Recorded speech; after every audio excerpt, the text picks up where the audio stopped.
diceritain hari ini sebenarnya ada preskon apa sih sebenarnya Pak dituju sebagai lawyernya Dito Mahendra. Ya.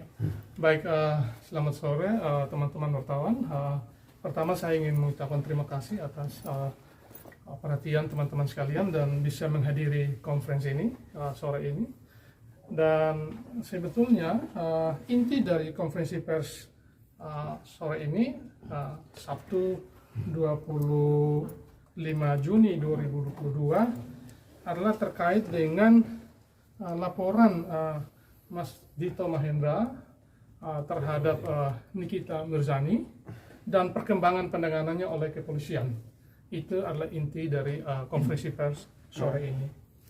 Pertama-tama, atas nama klien Mas Dito sebagai orang yang punya sopan santun, ingin menyampaikan permohonan maaf kalau sekiranya peristiwa ini atau kasus ini telah memberikan ketidaknyamanan bagi sejumlah kalangan. Itu yang pertama. Yang kedua, sebetulnya laporan dari Mas Dito itu disampaikan pada tanggal 16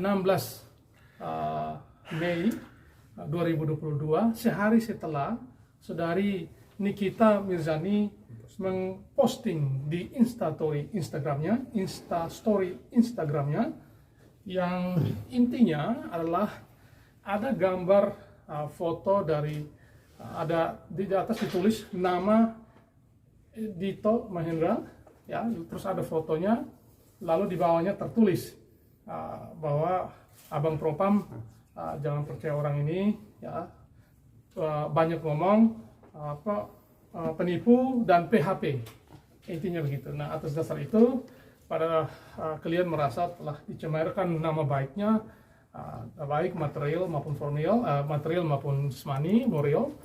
Lalu klien kami melaporkan pada tanggal 16 Mei 2022 di Polres Tangerang Kota. Nah, apa yang disangkakan, apa yang dilaporkan, ini kan menjadi pertanyaan teman-teman wartawan sekalian. Nah, dapat saya terangkan bahwa pasal yang kita laporkan adalah pasal 27, ya, ayat 3, Yunto pasal 45 ayat 3, Yunto pasal 36, Yunto pasal 51 ayat 2, Undang-Undang ITE, ya. Jadi Undang-Undang ITE itu Undang-Undang nomor 8 nomor berapa itu? 11/2008. Ya, 11/2008, Yunto nomor 19 tahun 2019, perubahannya, ya. Supaya jangan salah, perlu dilihat lagi. Ya, betul. Jadi Undang-Undang nomor 11 2008, Junto Undang-Undang 19 2016 tentang informasi transaksi elektronik dan perubahannya. Nah, sebetulnya kalau kita membaca pasal 23, jelas sekali bahwa barang siapa atau setiap orang dengan sengaja dan tanpa hak mendistribusikan dan atau mentransmisikan dan atau membuat dapat diaksesnya informasi elektronik dan atau dokumen elektronik yang memiliki muatan penghinaan dan atau pencemaran nama baik. Itu pasal yang disangkakan, dijuntokan dengan pasal 45 ayat 3, di mana di dalam perubahannya hukumannya adalah sesuai dengan perubahan undang-undang itu, hukumannya adalah 4 tahun penjara. Lalu kemudian kita, oleh karena statement ini yang dilakukan di Instastory dari saudari Nikita Mirzani ini tidak hanya mencemarkan nama baik klien kami Mas Dito, tetapi juga menimbulkan kerugian material, ya, menimbulkan kerugian material bagi klien kami, sehingga disangkakan juga pasal 36 bahwa pelanggaran pasal 27 ayat 3 itu yang menimbulkan kerugian material itu diancam dengan pidana penjara 12 tahun. Itu dijuntukan dengan pasal 51 ayat 2-nya, ya, dan denda maksimal 12 miliar. Lalu kita contohkan juga dengan pasal 311 ayat 1 KUH Pidana. Itu terkait dengan penistaan atau pencemaran nama baik. Nah, perlu kami update bahwa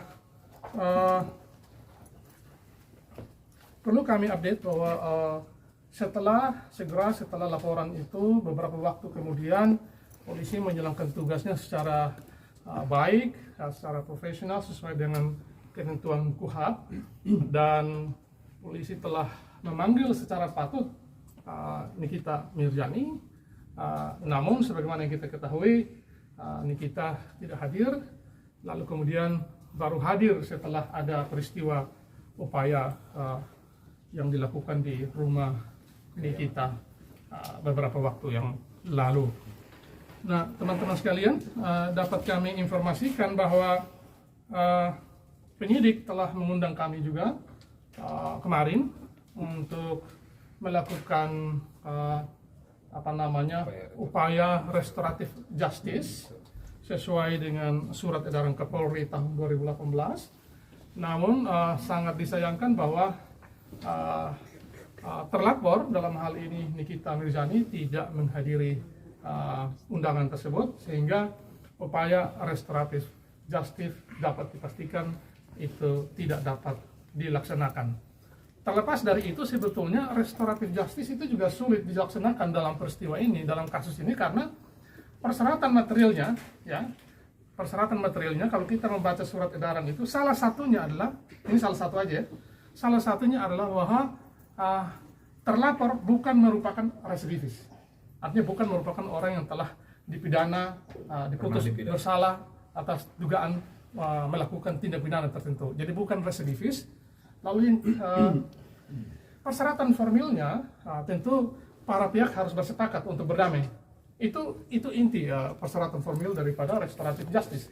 Nah, oleh karena saudari Nikita Mirzani tidak hadir, dengan sendirinya upaya untuk melakukan restoratif justice itu gagal. Berdasarkan informasi yang kami peroleh, kami mendapatkan klien kami mendapatkan surat dari Polres Serang Kota bahwa status Nikita Mirzani telah naik dari saksi menjadi tersangka. Ya, dapat kami pastikan itu, sehingga untuk selanjutnya kami berharap bahwa Kepolisian Negara Republik Indonesia, khususnya penyidik di Polres Serang Kota, dapat menjalankan tugas dan tanggung jawabnya dengan profesional sesuai dengan ketentuan dalam KUHP, dapat memberkasi atau melengkapi berkas-berkas yang berita acara yang pemeriksaan yang diperlukan, agar segera saja persoalan ini naik menjadi dilimpahkan ke pihak Kejaksaan Tangerang. Nah, itu harapan kami. Mengapa ini penting agar polisi terus menindaklanjuti laporan ini? Karena ini ada beberapa alasan.